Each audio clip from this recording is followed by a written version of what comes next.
Melihat Tuan Yan muncul, Chen Ping dan Yi He menghela nafas lega. Jika tidak, jika Raja Elang Petir membawa ratusan elang petir yang haus darah untuk menyerang, mereka tidak akan memiliki cara untuk melawan. Dan Raja Elang Petir sedikit terkejut melihat Tuan Yan muncul di luar Kabupaten Jialing. Tuan Yan, Anda tidak tinggal di Kabupaten Jialing, mengapa Anda lari? Petik 2. Ini bukan milik Kabupaten Jialing Anda, jadi Anda tidak dapat membiarkan saya melakukannya. Petik 2. Saya ingat bahwa Kabupaten Jialing tampaknya memiliki aturan, Anda tidak diizinkan ikut campur dalam masalah di luar Kabupaten Jialing. Anda tidak dapat berhenti melakukan apapun di Kabupaten Jialing, atau di luar Kabupaten Jialing, bukan? Tanda tanya. Tapi kata-kata Tuan Yan membuat Raja Lei Ying segera waspada. Tuan Yan, apa maksudmu barusan?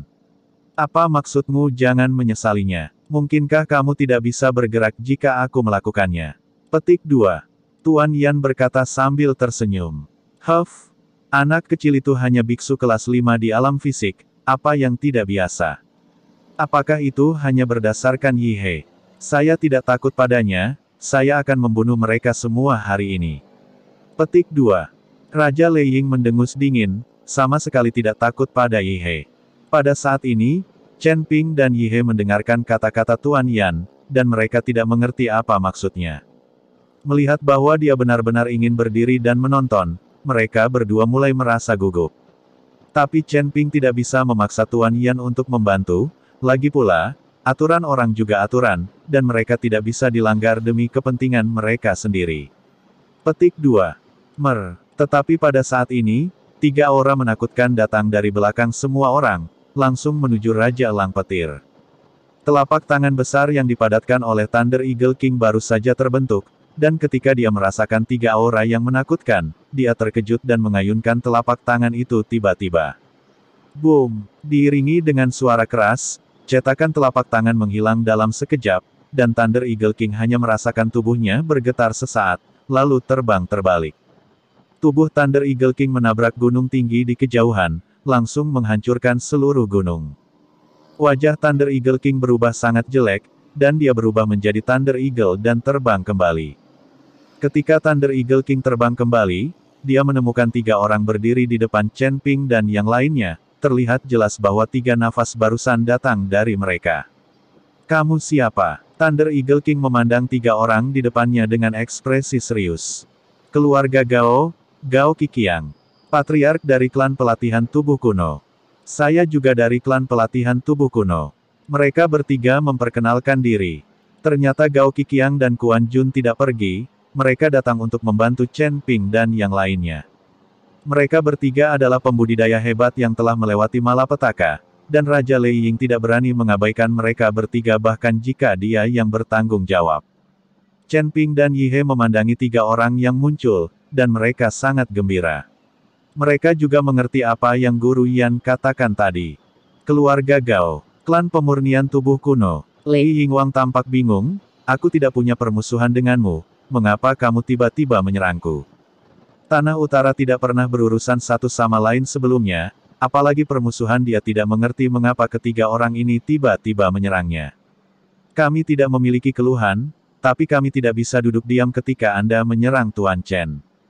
Kata Gao Qiqiang. Tuan Chen. Lei Yingwang terkejut sesaat, tetapi dengan cepat mengalihkan perhatiannya ke Chen Ping. Maksudmu Chen Ping ini? Bukankah seharusnya begitu? Kata Gao Qiqiang dengan senyum dingin. Lei Yingwang mendengar ini, wajahnya menjadi hijau. Dia tidak pernah menyangka bahwa Chen Ping, seorang kultivator kelas 5 di alam komposit, akan baik-baik saja dengan bantuan Kaisar Iblis seperti Yi He. Tapi saya bahkan tidak ingin keluarga Gao dan keluarga pemurnian tubuh kuno muncul, bagaimana saya bisa memainkan ini? Bisakah balas dendam ini dibalas? Thunder Eagle King berkeringat dingin. Melihat Gao Qiqiang dan yang lainnya, biksu hebat yang telah melewati masa kesusahan, dan Yi He juga seorang biksu hebat yang telah melewati masa kesusahan. Keempat orang ini bekerja sama, dan mereka akan mengubah diri mereka menjadi sampah dalam hitungan detik. Mereka berada di atas angin, dan mereka ingin membalas dendam dari Chen Ping.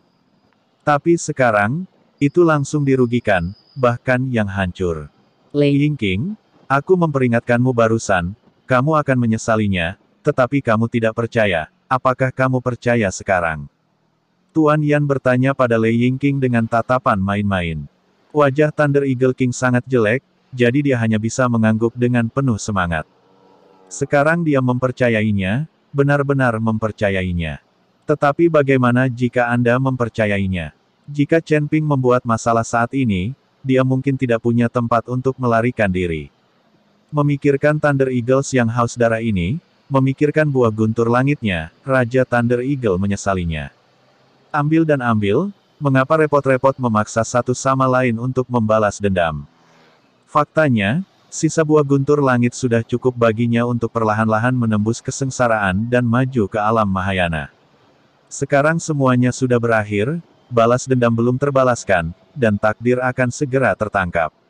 Melihat ekspresi Lei Yingqing yang gugup dan ketakutan, Tuan Yan tersenyum tipis, lalu menatap Chen Ping dan berkata, Chen Ping, bisakah kamu menjual wajahku?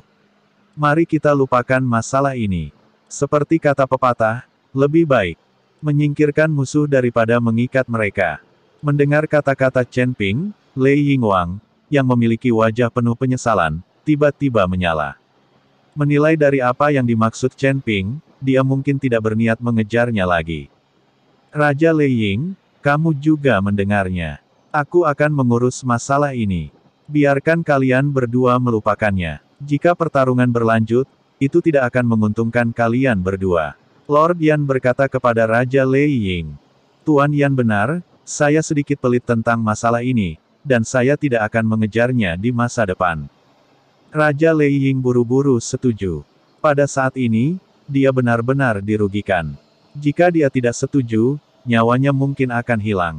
Oke, karena kamu setuju, maka masalah ini selesai, tapi ingat, jika kamu menyusahkan Chen Ping karena kali ini, jangan salahkan aku karena bersikap kasar, lagi pula, masalah ini dijamin olehku, Tuan Yan tiba-tiba berkata dengan dingin.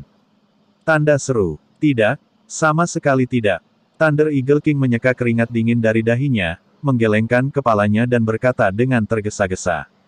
Kamu pergi. Tuan Yan melambaikan tangannya. Thunder Eagle King tidak berani tinggal sedikit pun, dan terbang dengan ratusan Thunder Eagles yang haus darah.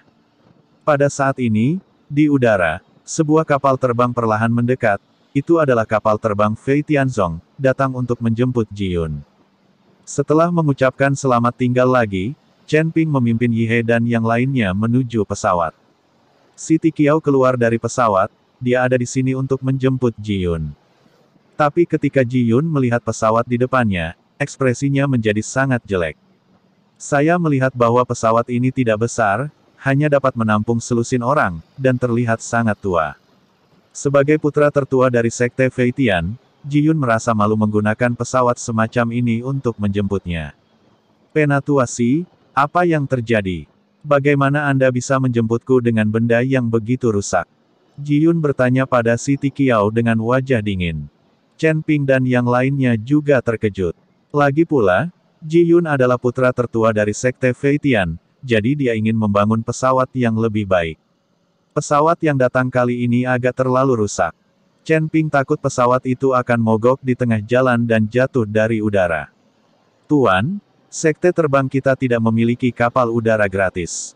Alangkah baiknya jika kita dapat menemukan yang ini. Mari kita naik ke kapal dan menjelaskannya saat kita berjalan. Siti Qiao berkata tanpa daya. Tanda seru, tidak ada kapal udara gratis. Apakah bisnisnya begitu sibuk akhir-akhir ini? Ji Yun terkejut, tidak ada festival besar sekarang, jadi mengapa ada begitu banyak kapal udara? Biasanya tidak ada hal-hal penting, dan hanya sedikit orang yang membuat kapal udara, lagi pula koin roh diperlukan. Beberapa pembudidaya nakal sudah memiliki sedikit sumber daya, dan bahkan lebih tidak mungkin mengeluarkan koin roh untuk membuat kapal udara, mereka lebih suka berjalan daripada duduk. Tuan Chen, pesawat ini terlalu kasar, tolong tahan. Kata Ji Yun kepada Chen Ping dengan sangat malu. Memiliki pesawat lebih baik daripada berjalan, ayo naik. Setelah Chen Ping selesai berbicara, dia masuk lebih dulu. Gao Qilan dan Yu Jiameng tampak sedikit bersemangat, lagi pula, ini pertama kalinya mereka naik pesawat. Setelah naik pesawat, Pesawat mulai perlahan dan mulai terbang menuju Fei Tianzong. Ji Yun menoleh ke Siti Qiao dengan wajah dingin dan bertanya, sekarang saatnya menjelaskannya padaku. Siti Qiao melirik Chen Ping dan yang lainnya, dan sepertinya menyembunyikan sesuatu. Katakan, Tuan Chen bukan orang luar, kata Ji Yun dengan dingin.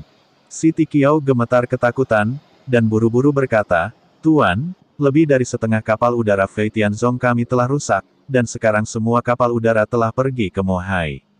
Apa, harta karun ditemukan di Mohai, begitu banyak orang bergegas ke Mohai. Tuan mengambil pesawat yang tersisa untuk mencari keadilan, jadi sekarang tidak ada pesawat yang tersedia di Sekte Fei Tian, jadi saya akan menggunakan kapal bobrok ini untuk menjemput Tuan muda. Siti Qiao dengan hati-hati mengikuti Ji Yun dan berkata,